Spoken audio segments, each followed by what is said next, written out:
पुराने किले, मौत, हादसों, अतीत और रूहों का अपना एक अलग ही संबंध और संयोग होता है। ऐसी कोई जगह जहां मौत का साया बनकर रूहें घूमती हों, उन जगहों पर इंसान अपने डर पर काबू नहीं रख पाता है और एक अजीब दुनिया के सामने, जिसके बारे में उसे कोई अंदाज़ा नहीं होता है, अपने घुटने टेक देता है। दुनिया भर में कई ऐसे पुराने किले हैं जिनका अपना एक अलग ही काला अतीत है और वहाँ आज भी रूहों का वास है। दुनिया में ऐसी जगहों के बारे में लोग जानते हैं, लेकिन बहुत कम ही लोग होते हैं जो इनसे रूबरू होने की हिम्मत रखते हैं। जैसे हम दुनिया में अपने होने या ना होने की बात पर विश्वास करते हैं, वैसे ही हमारे दिमाग के एक कोने में इन रूहों की दुनिया के होने का भी आभास होता है।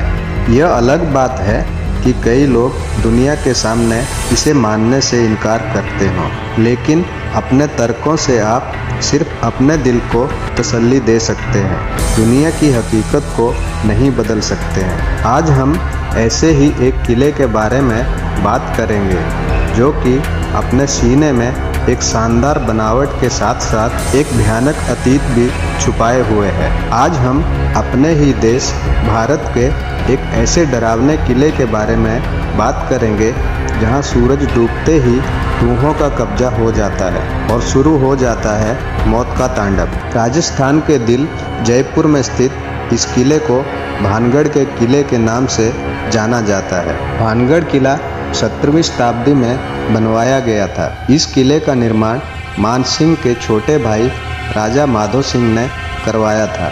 राजा माधव सिंह उस समय अकबर की सेना में जनरल के पद पर तैनात थे। उस समय भानगढ़ की जनसंख्या तकरीबन 10,000 थी। भानगढ़ अलवर जिले में स्थित एक शानदार किला है जो कि बहुत ही विशाल आकार में तैयार किया गया है। चारों तरफ से पहाड़ों से घिरे इस किले में बेहतरीन शिल्प कलाओं का प्रयोग किया गया है। इस किले में कुल 5 द्वार हैं और साथ साथ एक मुख्य दीवार भी है।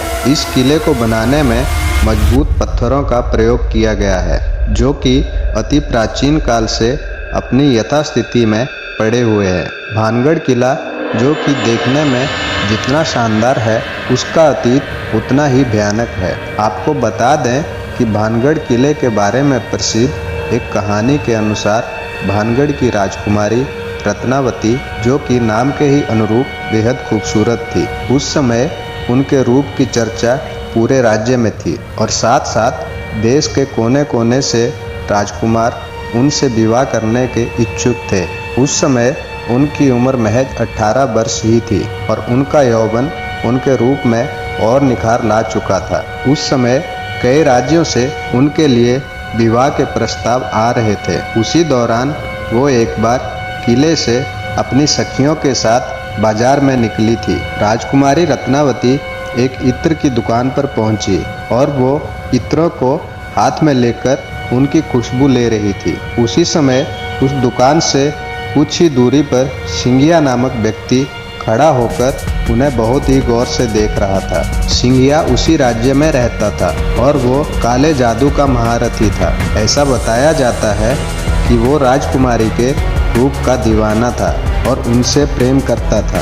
वो किसी भी तरह राजकुमारी को हासिल करना चाहता था, इसीलिए उसने उस दुकान के पास आकर एक इत्र की बोतल, जिसे रानी पसंद कर रही थी, उसने उस बोतल पर काला जादू कर दिया जो राजकुमारी के वशीकरण के लिए था। राजकुमारी रत्नावती ने उस इत्र की बोतल को उठाया, लेकिन उसे वहीं पास के एक पत्थर पर पटक दिया। पत्थर पर पटकते ही वो बोतल टूट गई और सारा इत्र उस पत्थर पर बिखर गया। इसके बाद से वो पत्थर फिसलते हुए उस तांत्रिक सिंघिया के पीछे चल पड़ा और तांत्रिक को कुचल दिया, जिससे उसकी मौके पर ही मौत हो गई। मरने से पहले तांत्रिक ने शाप दिया कि इस किले में रहने वाले सभी लोग जल्द ही मर जाएंगे और वो दोबारा जन्म नहीं ले सकेंगे और ताउम्र उनकी आत्माएं इस किले में भटकती रहेंगी। उस तांत्रिक की मौत के कुछ दिनों के बाद ही भानगढ़ और अजबगढ़ के बीच युद्ध हुआ, जिसमें किले में रहने वाले सारे लोग मारे गए। यहाँ तक कि राजकुमारी रत्नावती भी उस श्राप से नहीं बच सकी और उनकी भी मौत हो गई। एक ही किले में एक साथ इतने बड़े कत्लेआम के बाद वहाँ मौत की चीखें गूंजी और आज भी उस किले में उनकी रूहें घूमती हैं। इस किले में जो भी सूर्यास्त के बाद गया वो कभी भी वापस नहीं आया है। कई बार लोगों को रूहों ने परेशान किया है और कुछ लोगों को अपनी जान से हाथ धोना पड़ा है। किले के आखिरी छोर पर दोहरे अहाते से घिरा 3 मंजिला महल है, लेकिन तीनों मंजिल लगभग पूरी तरह ढेर हो चुकी है। इस किले में कत्लेआम किए गए लोगों की रूहें आज भी भटकती हैं। कई बार इस समस्या से रूबरू हुआ गया है। एक बार भारतीय सरकार ने अर्धसैनिक बलों की एक टुकड़ी यहाँ लगाई थी ताकि इस बात की सच्चाई को जाना जा सके, लेकिन वो भी असफल रहे।